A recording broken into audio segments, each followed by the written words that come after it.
Quick check. Do I have food in my teeth? No, you don't. Okay, cool. No, all clear.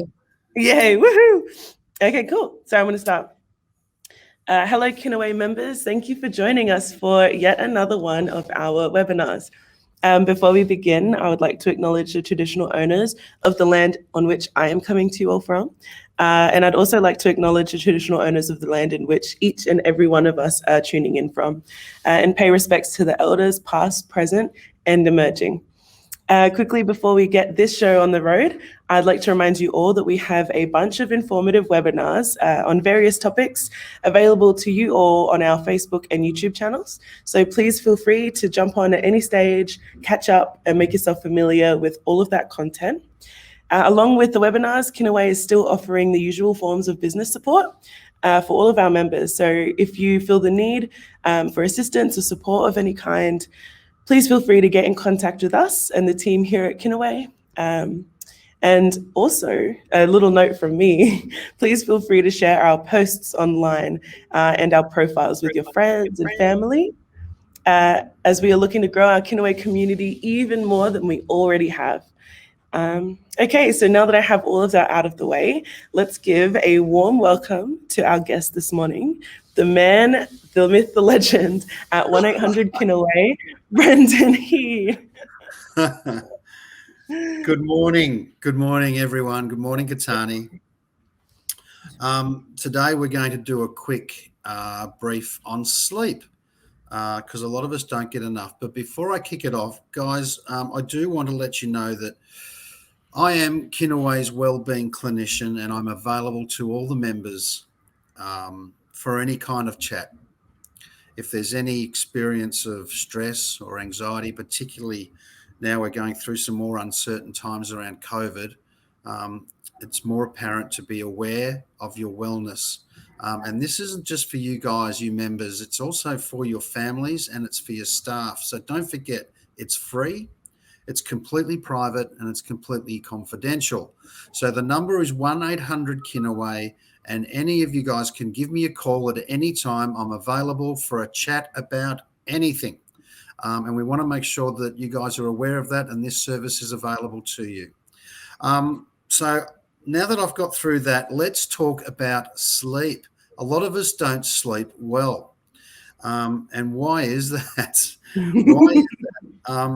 The first thing I will touch on is that there are a lot of clinical diagnoses when it comes to poor sleep. There's the obstructive, like sleep apnea, there's the narcolepsy, there's restless leg syndrome, insomnia. There's a number of different factors that can be properly diagnosed. So if you are regularly sleeping poorly, my first talk to them about it because they may. Could you repeat that last bit, Brendan? Beg your pardon? It came out. You muted for a little second. Could you repeat the last bit? Sorry. The last bit is that if one of the best things you can do is go and speak to your GP. Your GP may even actually be able to diagnose a sleeping disorder, and with that may come some really good prescribed ways to improve your sleep. So if it's a constant thing for any of you guys that you're not sleeping well, yeah, look, a visit to your GP is my first recommendation. But let's talk about sleep. Look, we all know how important sleep is, and I'm just going to briefly run through the reasons why our sleep is important. And first of all, we can get tired, we can get cranky, we can be out of sorts. It's recommended that we get 7 to 9 hours sleep a night. And the long-term effects of sleep deprivation are real. It strains our mental abilities and puts our physical health at real risk. Science has linked poor sleep with a number of health problems, and they are from memory issues to trouble with thinking straight and concentrating. It can actually cause accidents. I heard someone had a thing on the stairs this morning. That could be accounted to poor sleep. Mood changes, a weakened immunity, high blood pressure, risk of diabetes. There's also weight gain, low sex drive, risk of heart disease, and poor balance. So, in a nutshell, sleep deprivation is caused by constant lack of sleep or reduced quality of sleep. So, getting less than 7 hours of sleep on a regular basis can eventually lead to health consequences that affect your entire body. So and it may be an underlying sleep disorder, which is why, again, I recommend you talk to your GP about it. Yeah, so the long-term effects of sleep deprivation are real. It drains our mental abilities and puts our physical health at risk. And these are issues like memory loss, trouble with thinking or concentrating, mood changes, accidents like the one that may have been experienced this morning on the stairs, a weakened immunity, high blood pressure, risk of diabetes, weight gain. There's risk of heart disease, low sex drive, poor balance. So, in a nutshell, sleep deprivation is caused by a consistent lack of sleep. So, getting less than 7 hours on a regular basis can eventually lead to some health consequences. And as I said, there may be an underlying sleep disorder, which is why I would always recommend to have a quick chat to your GP about it, because he may be able to diagnose that and then resolve the issue medically. Now that we've got that out the way, what I wanted to quickly do is just go through some tips on how to get a better night's sleep. It's important, and it's as important as regular exercise and a healthy diet is good sleep. So in contrast, good sleep can help you eat less, exercise better, and be healthier in general. Over the past few decades, both sleep quality and quantity has declined. In fact, many people regularly get poor sleep. Here's a few things you can do. One is increase bright light exposure during the day. What does that mean? Your body has a natural timekeeping clock known as your circadian rhythm. So natural sunlight or bright light during the day helps keep your circadian rhythm healthy. So in a nutshell, daily sunlight or artificial bright light can improve sleep quality and duration, especially if you have severe sleep issues or insomnia. So bright light. Reduce your blue light exposure in the evenings. So blue light tricks your body into thinking it's daytime. There are several ways you can reduce blue light exposures in the evening. So stop watching TV. Install an app that blocks blue light on your smartphone. You can do that. I think there's settings as well, guys. If you go into your actual phone, the iPhones, there is a setting where you can do that, just as a tidbit. Yeah. So blue light is electronic devices like smartphones and computers. They emit in large amounts, and it's not good at night. Don't consume caffeine late in the day. Caffeine can significantly worsen your sleep quality, especially if you drink large amounts in the late afternoon or evening. And what's caffeine? Yeah, coffee, the Red Bulls, the energy drinks. So try and avoid them late in the day. Reduce your irregular or long daytime naps. So anyone who likes to have a nap in the afternoon, try and reduce. If you still need to have your nap in the afternoon, that's fine. Just try and reduce how long it's for. Long daytime naps may impair your sleep quality. And if you have trouble sleeping at night, stop napping or shorten your naps. Try to sleep and wake at consistent times. So get a regular sleep-wake cycle, especially on the weekends. Now that's hard, particularly when we're starting to go out finally. But if it's possible, pick a time to go to bed and set your clock for a regular wake-up time, and see if you can get some consistency that way. You can take a melatonin supplement. There's a lot of these on the market. You can get them. Melatonin, MELATONIN, a melatonin supplement. It's the key. It's the key sleep hormone that tells your brain when it's time to relax and head to bed. and the melatonin supplements are an extremely popular sleep aid. So have a think about going and trying those. There was a study taking 2 milligrams of melatonin before bed improved sleep quality and energy the next day and helped people fall asleep faster. So in another study, half of the group fell asleep faster and had a 15% improvement in sleep quality. So melatonin, have a think about a supplement with melatonin. These are just a few of the ideas. What is exactly melatonin? It's a hormone produced by a gland in the brain, and it controls the body's night and day cycles. Melatonin helps control sleep and waking patterns. It can be taken as a pill to help with sleep problems, including jet lag and insomnia. When it gets dark, the body produces more melatonin to help a person to fall asleep. When it is light, the body produces less melatonin and prepares to wake up. So that's melatonin. Some of the others: don't drink alcohol. This is a tough one.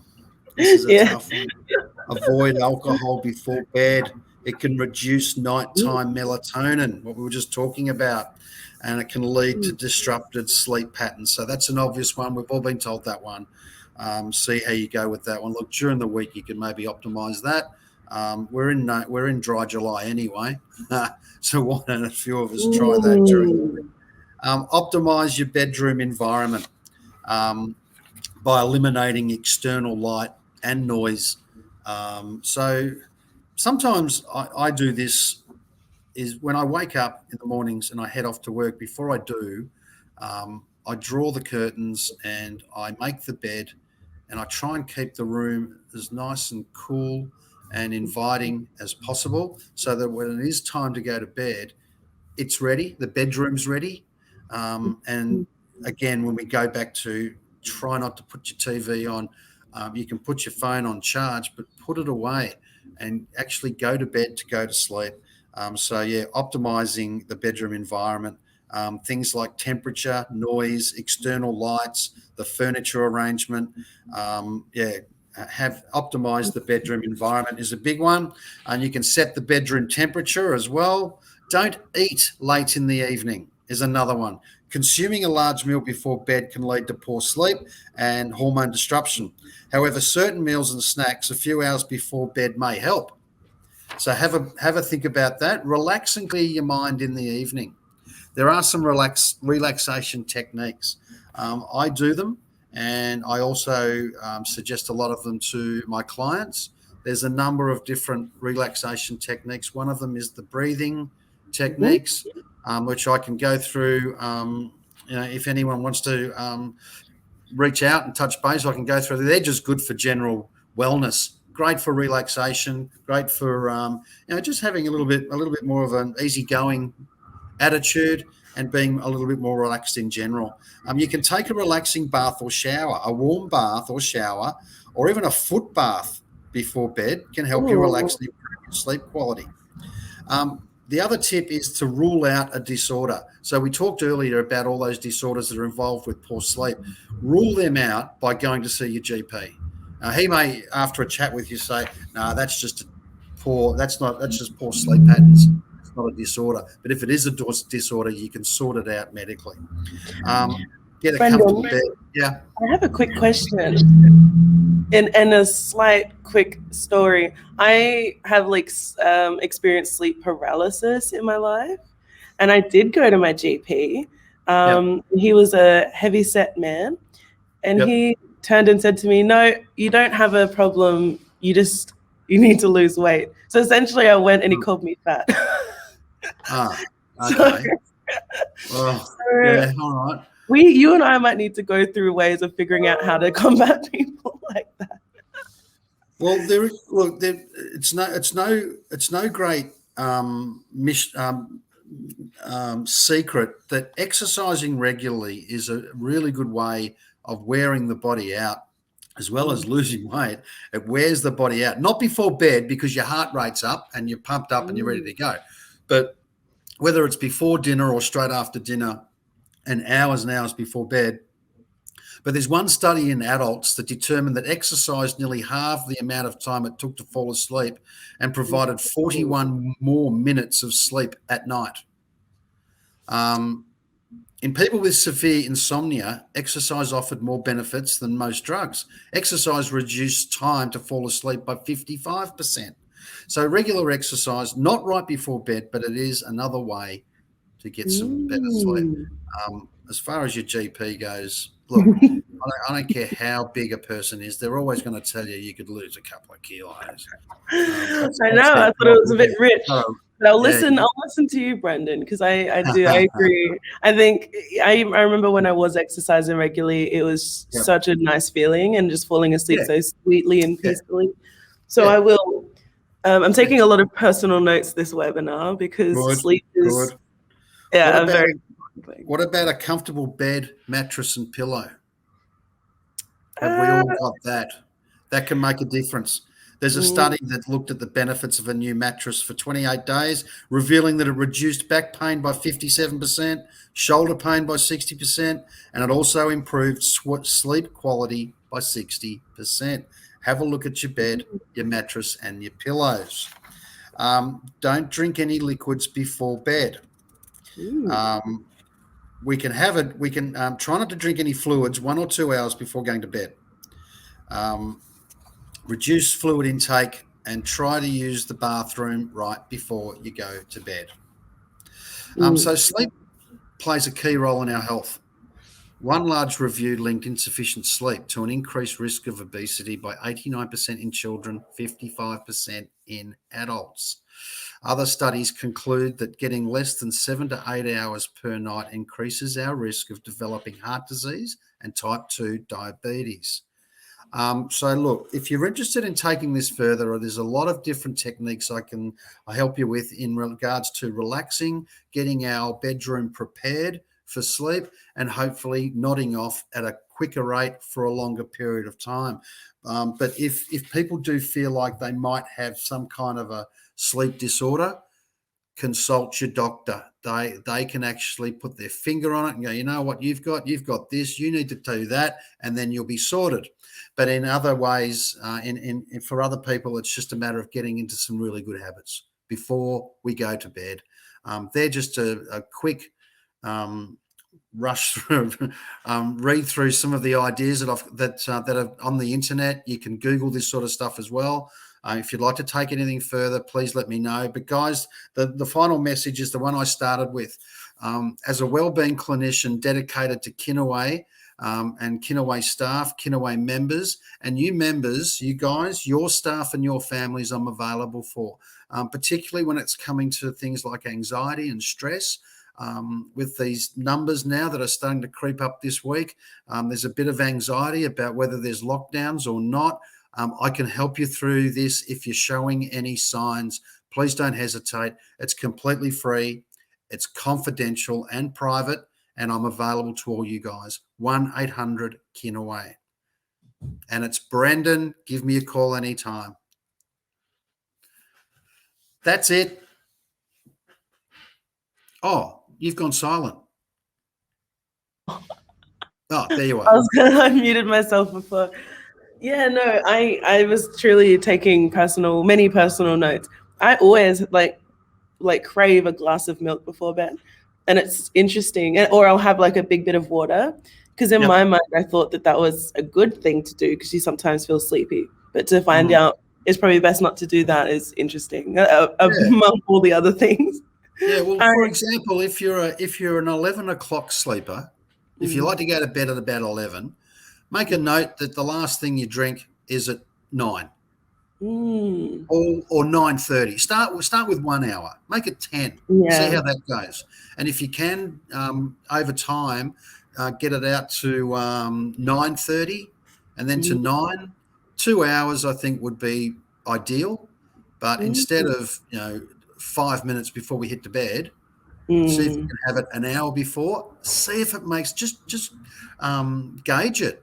Keep an eye on it and see if it makes any kind of little difference. Because if you can take 2 or 3 things out of that list of stuff that I've just gone through, it may make the difference. There'll be a couple of things that are resonating with people. Go, you know what, I could do that, or I could do this, or I'll try this, or I'll try that, and see if it makes a difference. See how you go. I think I am, next time I see you, next time we're in our next webinar, I will let you know how it went. But I'm thinking I'm going to start. The two hardest things I reckon is that, like, having something before bed because it makes me sleepy. I'm going to try not to do that. And also on the weekend, I am going to try to have some sort of a regular sleeping pattern for the weekend because I always mess up my sleep pattern over the weekend. I think so that's my personal. That's the toughest one though, because we're all so social, particularly now. Like right now, there are limited restrictions, and we're all keen on connecting and catching up with some friends and people, and that can turn into the occasional late night on the weekend. So you've picked a tough time to do it. I personally would do it during the week. I'm going to get up at 7, which means I'm going to get to bed by 11. And that's what that'll be my routine that I'm dedicated to doing, just for even for one night. And if that works, go do it 2 nights in a row, 3 nights in a row. And before you know it, and there's an old saying, if you can do something 11 times in a row, it becomes habit. Man. Well, I think the weekly thing is achievable. So everybody watching, do it along with me. And I have been kind of doing it. So I think, carry on with that and then try and make my weekends just as healthy as my weekdays, which is, it could be healthier, but all good. But thank you so much, Brendan, for everything. Welcome. Thanks, Dom. I love these. I'll just say goodbye to our audience. So I would just like to thank everybody who has joined us today, and a special thanks to the wonderful Brendan for joining us for this morning's discussion. Thank you. I always take away so much from our yarns. Truly do. Also, if you would like to catch up on the previous workshops or the previous wellbeing webinars, like this one, you can jump on the Facebook and YouTube channels, like I mentioned earlier. Brendan and I did a couple. I have some fun little graphics in the other one. I will probably have those same graphics in this one. So jump on there and take some notes because they are really helpful and useful.